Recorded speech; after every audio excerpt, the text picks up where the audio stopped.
नमस्कार साथियों, मैं पूरी उम्मीद करता हूँ कि आप लोग तहे दिल से खुश होंगे और ठीक होंगे।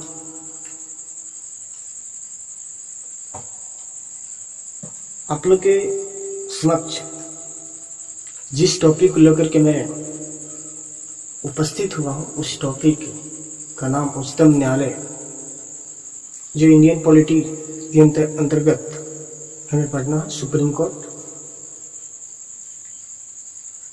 कोर्ट के अंतर्गत इस चीज को जानेंगे कि भारत में सुप्रीम कोर्ट की स्थापना कब हुई। इसका मतलब ये नहीं कि भारत में सुप्रीम कोर्ट की स्थापना जब देश आजाद हुआ 1950 के बाद स्थापित हुआ, ये बिल्कुल नहीं। भारत में सुप्रीम कोर्ट की स्थापना यानी भारत में सुप्रीम कोर्ट औपनिवेशिक काल के दौरान, यानी अंग्रेजों ने जब भारत पर शासन कर रहा था उस समय भी भारत में सुप्रीम कोर्ट की व्यवस्था थी, लेकिन भारत में स्वतंत्र रूप से नहीं था। देखिए, भारत में स्वतंत्र रूप से सुप्रीम कोर्ट की स्थापना 28 जनवरी 1950 को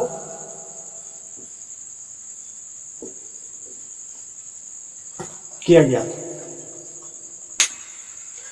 दूसरी चीज समझेंगे कि भारतीय संविधान के अंतर्गत जो उच्चतम न्यायालय की व्यवस्था की गई है वो भारतीय संविधान के भाग 5 और अनुच्छेद 124 से 147, यानी भारतीय संविधान के अंतर्गत उच्चतम न्यायालय की व्यवस्था भाग 5 अनुच्छेद 124 से 147 के बीच में की गई है, और 124 से 147 तक उच्चतम न्यायालय के गठन, उसके न्याय क्षेत्र, उसकी शक्तियां, उसकी स्वतंत्रता, उसकी प्रक्रिया आदि का उल्लेख किया गया। इसका मतलब कि भारत में सुप्रीम कोर्ट की गठन कैसे हुआ, उसकी न्याय क्षेत्र क्या है, उसकी शक्तियां क्या है, उनके पास क्या क्या आजादी है, उनकी प्रोसीजर क्या है, उनकी प्रक्रिया क्या है, इन सारी प्रक्रियाओं का उल्लेख भारतीय संविधान के अंतर्गत भाग 5 और अनुच्छेद 124 से 147 के बीच किया गया। दूसरी चीज समझेंगे कि भारतीय संविधान में एकीकृत न्यायिक व्यवस्था का प्रावधान किया गया। एकीकृत न्यायिक व्यवस्था का मतलब कि भारत के शीर्ष स्थान पे उच्चतम न्यायालय, और उच्चतम न्यायालय के अधीन उच्च न्यायालय, और उसके अधीन अधीनस्थ न्यायालय, जिसके अंतर्गत जिला न्यायालय या सत्र न्यायालय आता है। तो हमने देखेंगे कि एकीकृत न्यायिक व्यवस्था के अंतर्गत भारत में सर्वोच्च स्वीकृत के उच्चतम न्यायालय की व्यवस्था किया गया, उच्च न्यायालय की व्यवस्था और अधीनस्थ न्यायालय की व्यवस्था। इन सारों को मैं क्रमिक रूप से पढ़ूंगा। उच्चतम न्यायालय क्या है, उच्च न्यायालय क्या है, अधीनस्थ न्यायालय क्या है, इसको मैं बाद में चर्चा करूंगा। एकीकृत न्यायिक व्यवस्था भारत सरकार अधिनियम 1935 के तहत इसको ग्रहण किया गया। यानी भारत सरकार अधिनियम 1935 से ग्रहण किया गया है। भारतीय संविधान के अंतर्गत उच्चतम न्यायालय में एकीकृत न्यायिक व्यवस्था का प्रावधान किया गया। इसके साथ ही साथ ये समझेंगे कि भारत में उच्चतम न्यायालय का गठन कैसे हुआ। भारत में उच्चतम न्यायालय का गठन कैसे हुआ, इन सारी प्रक्रियाओं को मैं समझूंगा। यहां पर देखना है कि 1950 में, यानी भारत में उच्चतम न्यायालय की जब स्थापना स्वतंत्र रूप से 1950 में हुआ, तो उस समय 1950 में मूल रूप से, यानी मूलतः सुप्रीम कोर्ट में न्यायाधीशों की संख्या 8 निश्चित किया गया था, जो कि मुख्य न्यायाधीश सहित। इसका मतलब कि एक मुख्य न्यायाधीश था और 7 अन्य न्यायाधीश। एक मुख्य न्यायाधीश और 7 अन्य न्यायाधीश थे। जब संविधान के अंतर्गत 1950 में जब सुप्रीम कोर्ट की व्यवस्था किया गया, उस समय न्यायाधीशों की संख्या मूल रूप से 8 थी। उसके बाद काम के बढ़ते बोझ को देखते हुए भारतीय संविधान के अंतर्गत उच्चतम न्यायालय के न्यायाधीशों की संख्या 1956 ईस्वी में बढ़ा करके 10 कर दी गई। उसके साथ 1960 में न्यायाधीशों की संख्या बढ़ा करके 13 किया गया। 1977 में न्यायाधीशों की संख्या बढ़ाकर 17 किया गया। 1986 में 25, 2009 में 31, यानी मुख्य न्यायाधीश सहित। ये 2009 में जो न्यायाधीशों की संख्या 31 किया गया, वो उच्चतम न्यायालय न्यायाधीशों की संख्या संशोधन अधिनियम 2008 के अंतर्गत किया गया था। इसका मतलब कि 2009 में सुप्रीम कोर्ट के अंतर्गत कई ऐसे मामले लंबित पड़े हुए थे। उन सारे केसेस को, सारे मामले को सुनवाई करने के लिए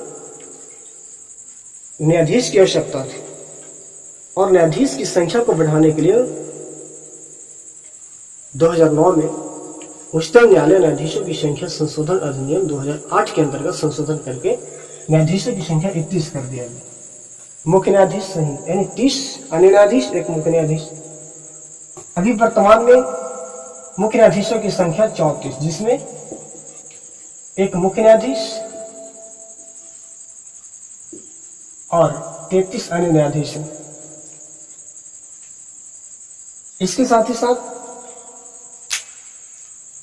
मुख्य न्यायाधीश की नियुक्ति कैसे होता, इसके संदर्भ में पढ़ूंगा। तो ये चीज को देखेंगे कि हमने देखा कि भारतीय संविधान में उच्चतम न्यायालय के अंतर्गत एकीकृत न्याय की व्यवस्था, यानी भारत में एकीकृत न्याय व्यवस्था माने एकल न्याय की व्यवस्था। लेकिन इसके विपरीत अमेरिका में जो न्याय की जो सिस्टम है, न्यायिक सिस्टम है, जो जुडिशरी सिस्टम है, वहां पर द्वैध व्यवस्था, यानी केंद्र के लिए अलग और राज्य के लिए अलग। यानी संघीय कानून संघ न्याय क्षेत्र के अंतर्गत और राज्य कानून राज्य न्याय क्षेत्र के अंतर्गत आता। तो वहां पर दोहरी व्यवस्था और भारत में एकल न्यायिक व्यवस्था, अमेरिका में दोहरी न्यायिक व्यवस्था। तो इस चीज को थोड़ा सा ध्यान रखें। अब जो मैंने बता रहा हूं कि न्यायाधीश को लेकर कि भारत के सुप्रीम कोर्ट उच्चतम न्यायालय के न्यायाधीशों की नियुक्ति कैसे।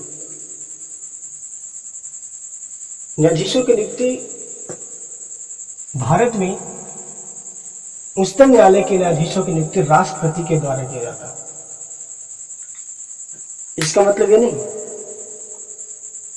कि राष्ट्रपति चाहे किसी भी व्यक्ति को मुख्य न्यायाधीश नियुक्त कर सकता, कदापि नहीं।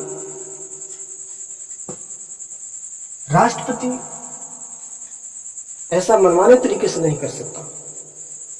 न्यायाधीश की नियुक्ति के क्रम में वो अपनी मर्जी से निर्णय, सलाह, नियुक्ति नहीं कर सकता। हाँ, ये कहा गया है भारतीय संविधान के अंतर्गत में प्रावधान है कि न्यायाधीशों की नियुक्ति राष्ट्रपति के द्वारा किया जाएगा। इसका मतलब कि न्यायाधीशों की नियुक्ति के क्रम में राष्ट्रपति सुप्रीम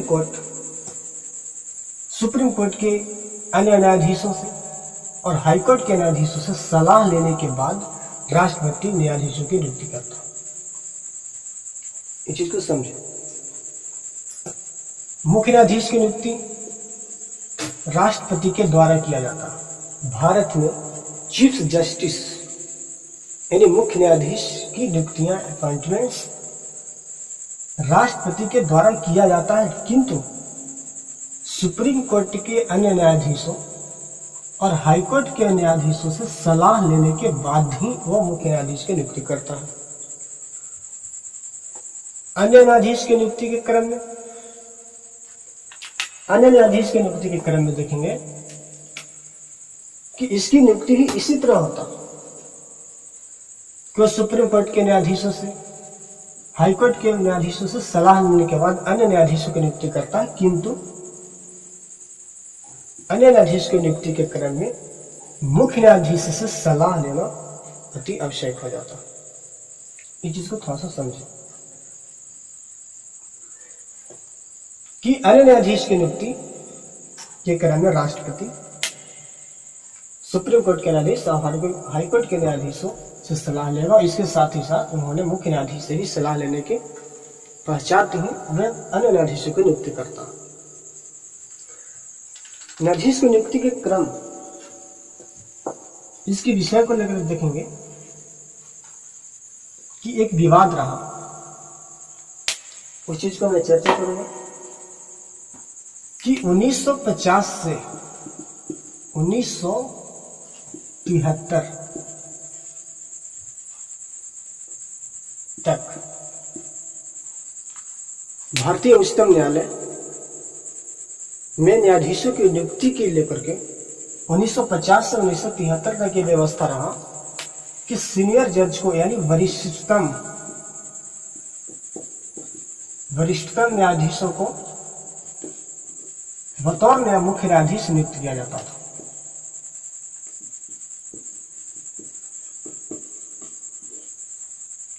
ये सिस्टम रहा, व्यवस्था रहा 1950 से 1973 के लिए कि जो सीनियर जज है सुप्रीम कोर्ट के, उस व्यक्ति को बतौर मुख्य न्यायाधीश नियुक्त किया जाता था। लेकिन इस व्यवस्था का उल्लंघन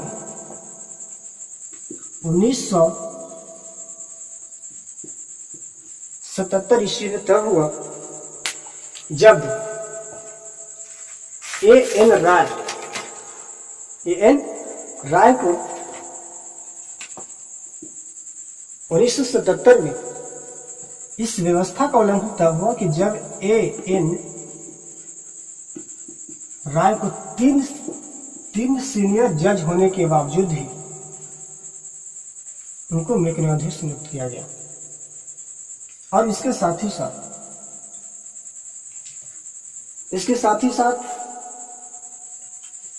1973 में एम.एन. राय को 3 सीनियर जज थे, इसके बावजूद ही एम.एन. राय को मुख्य न्यायाधीश नियुक्त किया गया। 1977 में एम.यू.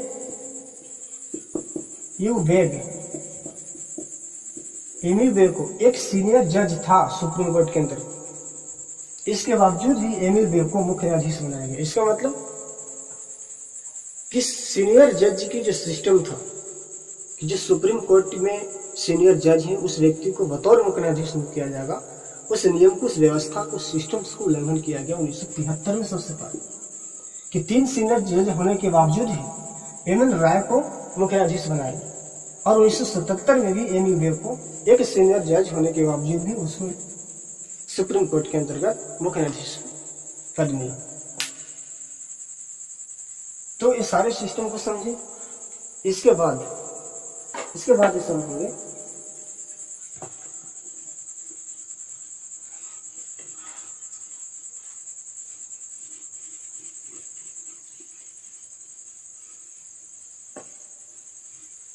इसके बाद यह है कि कोई ऐसा, इसके बाद यह है कि अगर मुख्य न्यायाधीश, अगर सुप्रीम कोर्ट के मुख्य न्यायाधीश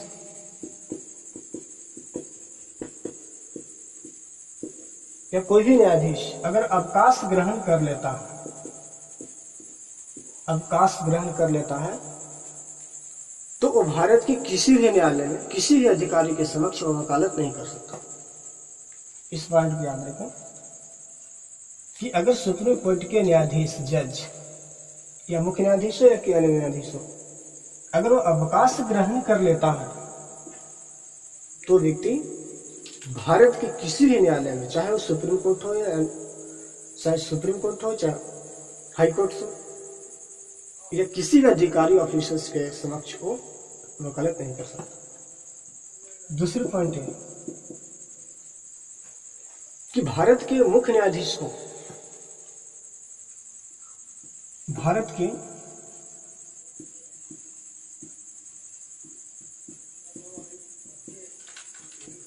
के मुख्य न्यायाधीश को यह अधिकार है कि दिल्ली के अतिरिक्त भारत के किसी भी स्थान के वो सुप्रीम कोर्ट की बैठक बुला सकता है। और इसी क्रम में हैदराबाद और श्रीनगर में इसकी स्थापना किया जा चुका है। इस चीज को थोड़ा सा समझो। इसी क्रम में हैदराबाद और श्रीनगर की स्थापना और श्रीनगर और हैदराबाद में इसकी बैठक बुलाई जा चुकी है। यानी मुख्य न्यायाधीश के अधिकार है कि दिल्ली के अतिरिक्त भारत के किसी स्थान पर उच्चतम न्यायालय की बैठक को बुला सकता है। तो आज की इस वीडियो में इतने, और इसी के समझ और इसी के बीच में अपनी परिचर्चा को समाप्त करता हूँ। और अगले वीडियो में इसी से संबंधित, सुप्रीम कोर्ट से संबंधित मैं कई बातों को बताऊंगा और क्रमिक रूप से मैं चर्चा करूंगा। Thank you, all the best.